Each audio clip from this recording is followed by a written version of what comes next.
One, two, three, four, five, six. This is my informative speech. I chose to do it on the music, the legend, the Rolling Stones. I have the video going. The Rolling Stones came from London in 1962. Contrary to most beliefs, Mick Jagger and Keith Richards did not create the Rolling Stones. Brian Jones did. It was his vision for the type of rock and roll they played. He had an interview when he was asked, what is the name of the band? He had no idea. They hadn't discussed it. He was looking around the room and he saw a Muddy Waters record on the floor that was titled The Rolling Stone. So he looked at the band and said, The Rolling Stones. And that was the beginning of the band. Let's see. The band consisted of Brian Jones, Mick Jagger, Keith Richards, Charlie Watts, and they had Ian Stewart on piano.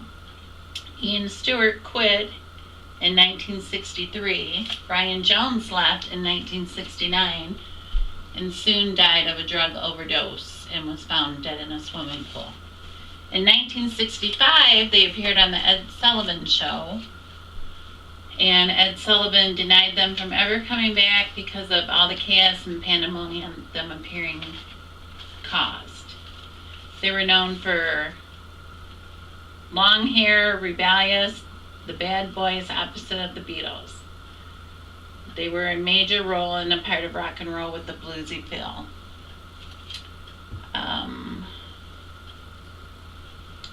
Controversy on the logo. It's not clear who developed the logo for the Rolling Stones. There was a man named Cephalou that had a job interview at Concept Packaging in 1971, and his boss had a interview with the Rolling Stones later on to present a logo.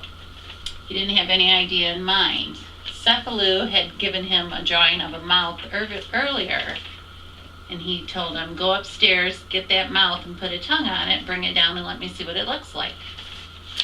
So Cephalou drew the tongue, put some teeth in it because he didn't think it looked good without the teeth, and the man took it to the interview with the Stones. The Stones decided they liked it. He came back and said to the man, well, looks like you have a job at Concept Packaging and you have just created the logo for the Rolling Stones. In a bid for security guards, Mick Jagger was trying to save money and he decided to hire the Hells Angels to be a security guard at the Altamont Freeway.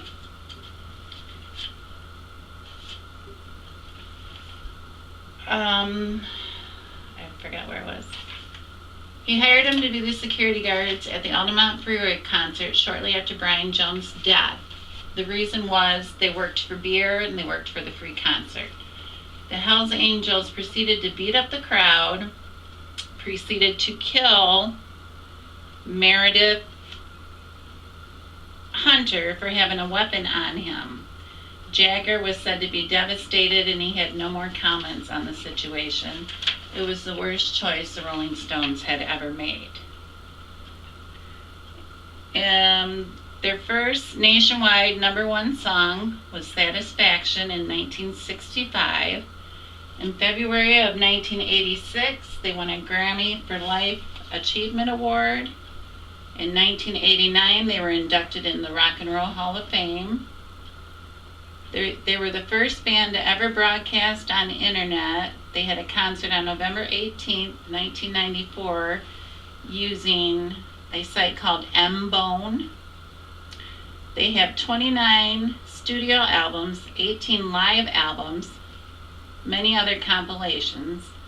By 2007, the Rolling Stones have made 4 of the top 5 highest grossing tours of all time. They are ranked the 4th greatest artist of all time. In 1993, Bill Wyman retired and Daryl Jones took over. In 2012, the band celebrated 50 years of success. In 1989, I had the privilege of going to the Still Wills tour. It was amazing. They rocked it out. They had 40-foot blow-up dummies to honky-tonk women, the costumes, the dancing. In my opinion, the Rolling Stones are and always will be the greatest blues rock and roll band of all time. And that's my presentation on the Rolling Stones. Thank you. I have to get 6 of you. 1, 2, 3, 4, 5, 6. And here I am. Yeah, nobody.